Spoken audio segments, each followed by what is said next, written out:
The Wonderful Wizard of Oz by L. Frank Baum. Chapter 3. How Dorothy Saved the Scarecrow. When Dorothy was left alone, she began to feel hungry. So she went to the cupboard and cut herself some bread, which she spread with butter. She gave some to Toto, and taking a pail from the shelf, she carried it down to the little brook and filled it with clear, sparkling water. Toto ran over to the trees and began to bark at the birds sitting there. Dorothy went to get him, and saw such delicious fruit hanging from the trees that she gathered some of it, finding it just what she wanted to help out her breakfast. Then she went back to the house, and having helped herself and Toto to a good drink of the cool, clear water, she set about making ready for the journey to the City of Emeralds. Dorothy had only one other dress, but that happened to be clean and was hanging on a peg beside her bed. It was gingham, with checks of white and blue, and although the blue was somewhat faded with many washings, it was still a pretty frock. The girl washed herself carefully, dressed herself in the clean gingham, and tied her pink sunbonnet to her head. She took a little basket and filled it with bread from the cupboard, laying a white cloth over the top. Then she looked down at her feet and noticed how old and worn her shoes were. "They surely will never do for a long journey, Toto," she said, and Toto looked up into her face with his little black eyes and wagged his tail to show he knew what she meant. At that moment Dorothy saw lying on the table the silver shoes that had belonged to the Witch of the East. "I wonder if they will fit me," she said to Toto. "They would be just the thing to take a long walk in, for they could not wear out." She took off her old leather shoes and tried on the silver ones, which fitted her as well as if they had been made for her. Finally she picked up her basket. "Come along, Toto," she said. "We will go to the Emerald City and ask the Great Oz how to get back to Kansas again." She closed the door, locked it, and put the key carefully in the pocket of her dress. And so, with Toto trotting along soberly behind her, she started on her journey. There were several roads nearby, but it did not take her long to find the one paved with yellow bricks. Within a short time she was walking briskly toward the Emerald City, her silver shoes tinkling merrily on the hard yellow road bed. The sun shone bright and the birds sang sweetly, and Dorothy did not feel nearly so bad as you might think a little girl would who had been suddenly whisked away from her own country and set down in the midst of a strange land. She was surprised as she walked along to see how pretty the country was about her. There were neat fences at the sides of the road, painted a dainty blue color, and beyond them were fields of grain and vegetables in abundance. Evidently the Munchkins were good farmers and able to raise large crops. Once in a while she would pass a house, and the people came out to look at her and bow low as she went by, for everyone knew she had been the means of destroying the wicked witch and setting them free from bondage. The houses of the Munchkins were odd-looking dwellings, for each was round, with a big dome for a roof. All were painted blue, for in this country of the East blue was the favorite color. Toward evening, when Dorothy was tired with her long walk and began to wonder where she would pass the night, she came to a house rather larger than the rest. On the green lawn before it many men and women were dancing. 5 little fiddlers played as loudly as possible, and the people were laughing and singing, while a big table nearby was loaded with delicious fruits and nuts, pies and cakes, and many other good things to eat. The people greeted Dorothy kindly and invited her to supper and to pass the night with them, for this was the home of one of the richest Munchkins in the land, and his friends were gathered with him to celebrate their freedom from the bondage of the Wicked Witch. Dorothy ate a hearty supper, and was waited upon by the rich Munchkin himself, whose name was Bock. Then she sat upon a settee and watched the people dance. When Bock saw her silver shoes, he said, "You must be a great sorceress." "Why?" asked the girl. "Because you wear silver shoes and have killed the Wicked Witch. Besides, you have white in your frock, and only witches and sorceresses wear white." "My dress is blue and white checked," said Dorothy, smoothing out the wrinkles in it. "It is kind of you to wear that," said Bock. "Blue is the color of the Munchkins, and white is the witch color, so we know you are a friendly witch." Dorothy did not know what to say to this, for all the people seemed to think her a witch, and she knew very well she was only an ordinary little girl who had come by chance of a cyclone into a strange land. When she had tired watching the dancing, Bock led her into the house, where he gave her a room with a pretty bed in it. The sheets were made of blue cloth, and Dorothy slept soundly in them till morning, with Toto curled up on the blue rug beside her. She ate a hearty breakfast, and watched a wee Munchkin baby, who played with Toto and pulled his tail and crowed and laughed in a way that greatly amused Dorothy. Toto was a fine curiosity to all the people, for they had never seen a dog before. "How far is it to the Emerald City?" the girl asked. "I do not know," answered Bock gravely, "for I have never been there. It is better for people to keep away from Oz unless they have business with him. But it is a long way to the Emerald City, and it will take you many days. The country here is rich and pleasant, but you must pass through rough and dangerous places before you reach the end of your journey." This worried Dorothy a little, but she knew that only the Great Oz could help her get back to Kansas again, so she bravely resolved not to turn back. She bade her friends goodbye and again started along the road of yellow brick. When she had gone several miles, she thought she would stop to rest, and so climbed to the top of the fence beside the road and sat down. There was a great cornfield beyond the fence, and not far away she saw a scarecrow placed high up on a pole to keep the birds from the ripe corn. Dorothy leaned her chin upon her hand and gazed thoughtfully at the scarecrow. Its head was a small sack stuffed with straw, with eyes, nose, and mouth painted on it to represent a face. An old blue pointed hat that had belonged to some Munchkin was perched on his head, and the rest of the figure was a blue suit of clothes, worn and faded, which had also been stuffed with straw. On the feet were some old boots with blue tops, such as every man wore in this country, and the figure was raised above the stalks of corn by means of the pole stuck up in its back. While Dorothy was looking earnestly into the queer painted face of the scarecrow, she was surprised to see one of the eyes slowly wink at her. She thought she must have been mistaken at first, for none of the scarecrows in Kansas ever wink, but presently the figure nodded its head to her in a friendly way. Then she climbed down from the fence and walked up to it, while Toto ran around the pole and barked. "Good day," said the scarecrow in a rather husky voice. "Did you speak?" asked the girl in wonder. "Certainly," answered the scarecrow. "How do you do?" "I'm pretty well, thank you," replied Dorothy politely. "How do you do?"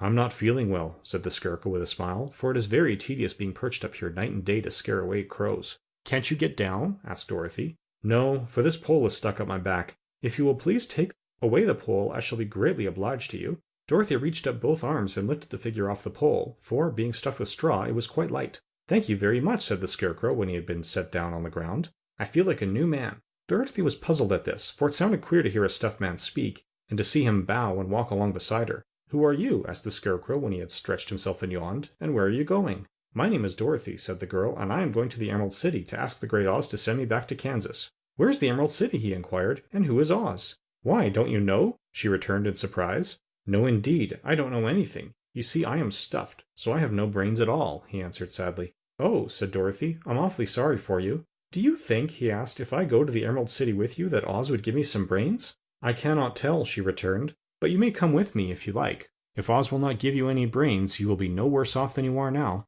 "That is true," said the scarecrow. "You see," he continued confidentially, "I don't mind my legs and arms and body being stuffed because I cannot get hurt. If anyone treads on my toes or sticks a pin into me, it doesn't matter, for I can't feel it. But I do not want people to call me a fool, and if my head stays stuffed with straw instead of brains, as yours is, how am I ever to know anything?" "I understand how you feel," said the little girl, who was truly sorry for him. "If you will come with me, I'll ask Oz to do all he can for you." "Thank you," he answered gratefully. They walked back to the road, Dorothy helped him over the fence, and they started along the path of yellow brick for the Emerald City. Toto did not like this addition to the party at first. He smelled around the stuffed man as if he suspected there might be a nest of rats in the straw, and he often growled in an unfriendly way at the scarecrow.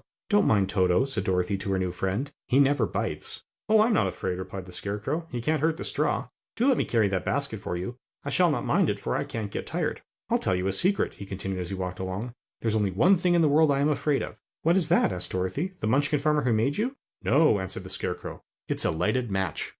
Chapter 4: The Road Through the Forest. After a few hours the road began to be rough, and the walking grew so difficult that the scarecrow often stumbled over the yellow bricks, which were here very uneven. Sometimes, indeed, they were broken or missing altogether, leaving holes that Toto jumped across and Dorothy walked around. As for the scarecrow, having no brains, he walked straight ahead, and so stepped into the holes and fell at full length on the hard bricks. It never hurt him, however, and Dorothy would pick him up and set him upon his feet again, while he joined her in laughing merrily at his own mishap. The farms were not nearly so well cared for here as they were farther back. There were fewer houses and fewer fruit trees, and the farther they went the more dismal and lonesome the country became. At noon they sat down by the roadside, near a little brook, and Dorothy opened her basket and got out some bread. She offered a piece to the scarecrow, but he refused. "I am never hungry," he said, "and it is a lucky thing I am not, for my mouth is only painted, and if I should cut a hole in it so I could eat, the straw I'm stuffed with would come out, and that would spoil the shape of my head." Dorothy saw at once that this was true, so she only nodded and went on eating her bread. "Tell me something about yourself and the country you came from," said the scarecrow when she had finished her dinner. So she told him all about Kansas and how gray everything was there, and how the cyclone had carried her to this queer land of Oz. The scarecrow listened carefully and said, "I cannot understand why you should wish to leave this beautiful country and go back to the dry, gray place you call Kansas." "That is because you have no brains," answered the girl. "No matter how dreary and gray our homes are, we people of flesh and blood would rather live there than in any other country, be it ever so beautiful. There is no place like home." The scarecrow sighed. "Of course I cannot understand it," he said. "If your heads were stuffed with straw, like mine, you would probably all live in the beautiful places, and then Kansas would have no people at all. It is fortunate for Kansas that you have brains." "Won't you tell me a story while we are resting?" asked the child. The scarecrow looked at her reproachfully and answered, "My life has been so short that I really know nothing whatever. I was only made day before yesterday. What happened in the world before that time is all unknown to me. Luckily, when the farmer made my head, one of the first things he did was to paint my ears, so that I heard what was going on.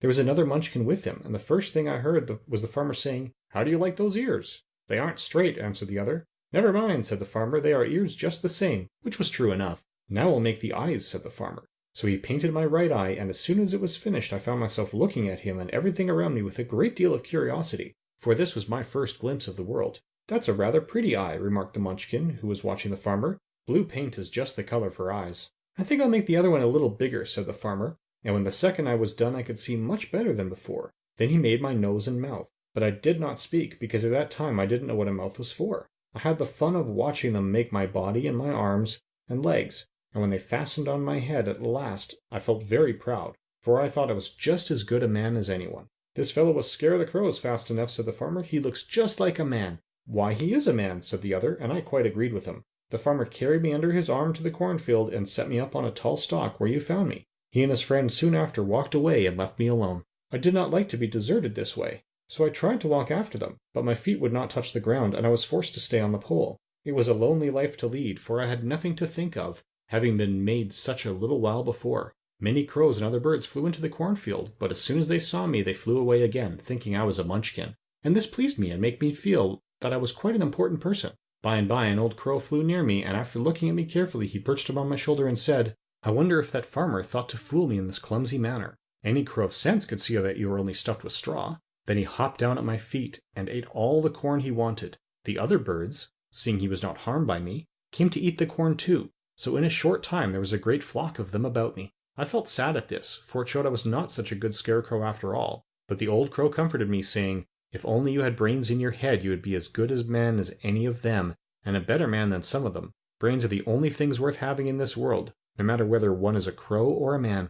After the crows had gone I thought this over, and I decided I would try hard to get some brains. By good luck you came along and pulled me off the stake, and from what you say I am sure the great Oz will give me brains as soon as we get to the Emerald City." "I hope so," said Dorothy earnestly, "since you seem anxious to have them." "Oh, yes, I am anxious," returned the Scarecrow. "It is such an uncomfortable feeling to know one is a fool." "Well," said the girl, "let us go," and she handed the basket to the Scarecrow. There were no fences at all by the roadside now, and the land was rough and untilled. Toward evening they came to a great forest where the trees grew so big and close together that their branches met over the road of yellow brick. It was almost dark under the trees, for the branches shut out the daylight, but the travelers did not stop and went on into the forest. "If this road goes in, it must come out," said the Scarecrow, "and as the Emerald City is at the other end of the road, we must go wherever it leads us." "Anyone would know that," said Dorothy. "Certainly, that is why I know it," returned the Scarecrow. "If it required brains to figure it out, I never should have said it." After an hour or so the light faded away, and they found themselves stumbling along in the darkness.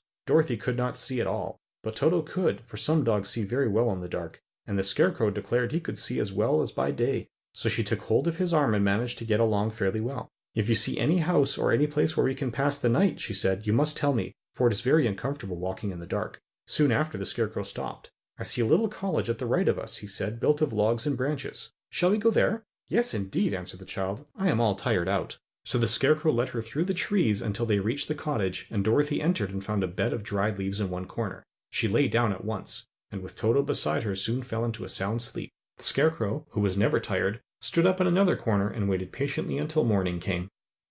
End of chapter 4.